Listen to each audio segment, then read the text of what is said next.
Hi there. Before we get started with this video, you might want to check the list on the right hand side and pause the video to make sure you have the following. You'll need a calculator for some simple math. I would open a new spreadsheet in StatCrunch and also perhaps your formula sheet from chapter 2. If you don't have this formula sheet, it's either in the front or back of your textbook or online under Tools for Success.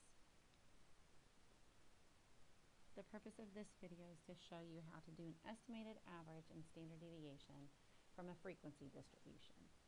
So I'm using this histogram. It's actually the ages of everyone that signed the Declaration of Independence. So we are actually dealing with a population. If you look, you can see the population size based on the values at the top of each bar. So we had 10 people sign the Declaration of Independence that were between the ages of 25 and 35. 18 are between 35 and 45, and so forth. So if you were to sum all those up, you get a total population of 56 people. Now, I'm being asked to find the average age. I want the average age of the person signing the Declaration of Independence. If you had all 56 data values, that would be easy. Sum them all up, divide by 56. We do not have that, so what in the world do we do?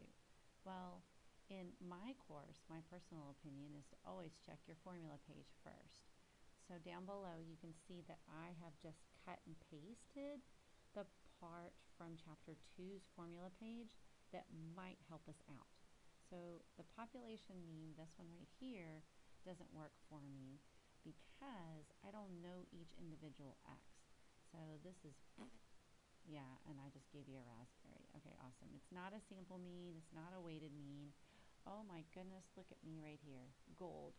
Find the mean of a frequency distribution. Now the difference between what we're doing and what's actually listed here is you don't have a sample mean. So if you were using proper notation, you'd use a mu. And mu is the summation of each x value, which we don't have. So we're actually going to replace it with the midpoint for each class. And we're going to take it times the frequency. And then we'll take that sum and divide by n. And technically it's a capital N instead of a little n because we're dealing with population instead of sample. So the first thing we need is we need to find all the midpoints. Well, for this particular frequency graph, that's easy enough to do. So let me scroll back up.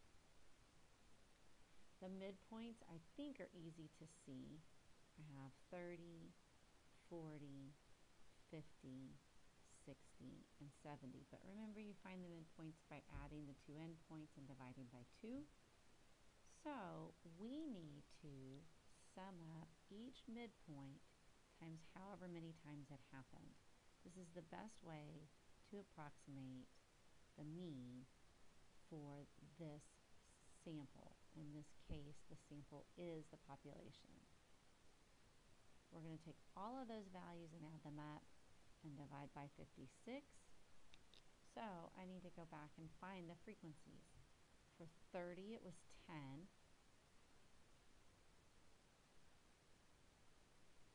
And then 18, 19, 6, and 3. So you just find all that multiplication and then add them all up. So if you did your math calculations correctly, you should have gotten 2,540 as your numerator. Divided by 56 gives us approximately 45.36. So depending on how we were asked to round, we might just simply say that the average age was 45. Okay. Now, I can't help but take this teachable moment to talk about that for a second. If you come back in here, does it make sense that the average was 45? Look at the shape of this graph.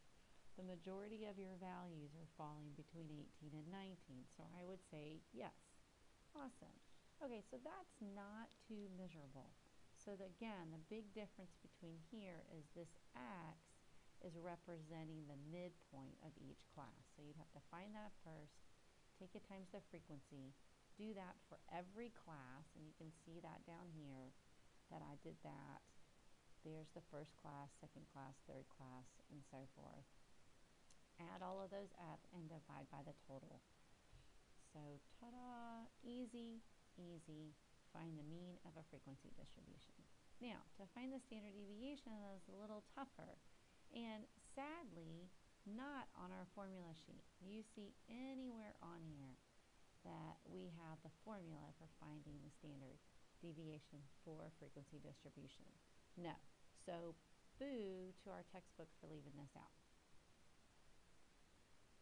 Okay, so I'm looking in your textbook and I don't even see this, but since this is a population standard deviation, we need to do a variation of what's going on with this formula. So I still need to weight each item, and so to do our standard deviation, we would say, well, first of all, we need the variance, and then we'll come back and square root it. But the variance is found by summing up each x value. So in our case, we would do the midpoint minus the mean, square it, take it times its frequency, and then divide by n.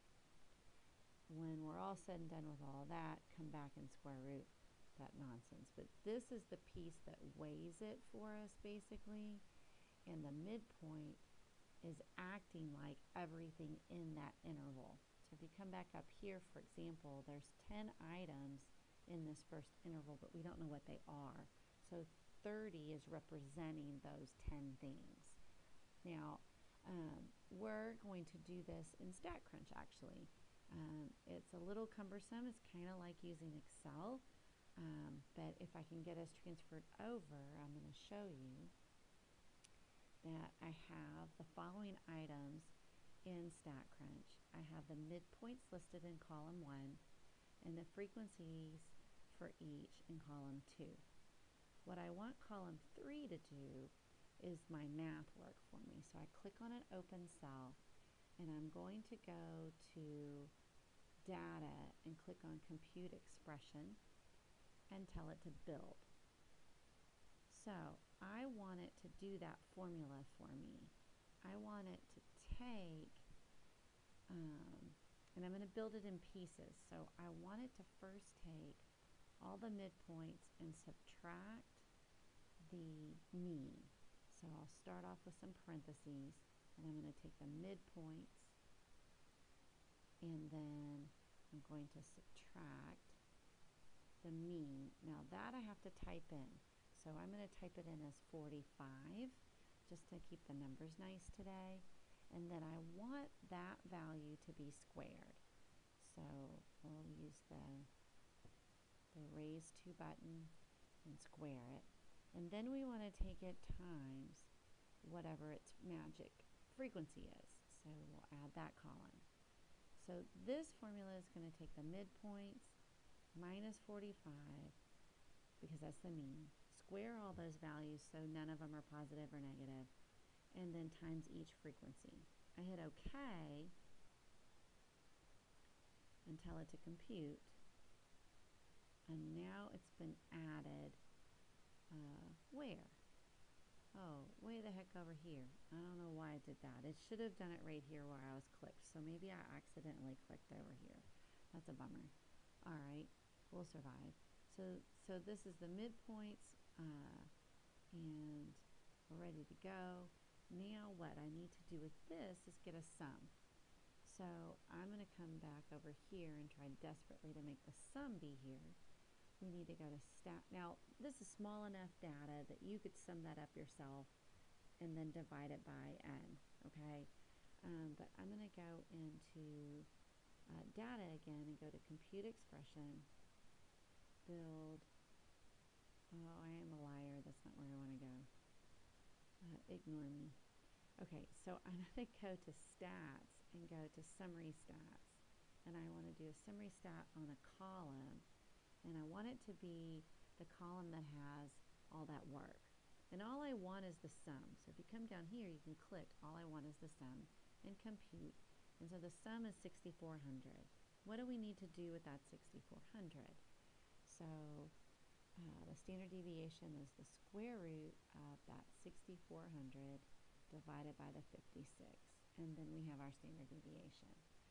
Now, you can do all this number crunching by hand, but the purpose of that piece was to show you can use StatCrunch like you use Excel and get some of your work taken care of for you. Play around with it and try it out. Don't forget you have StatCrunch videos that you can use for help.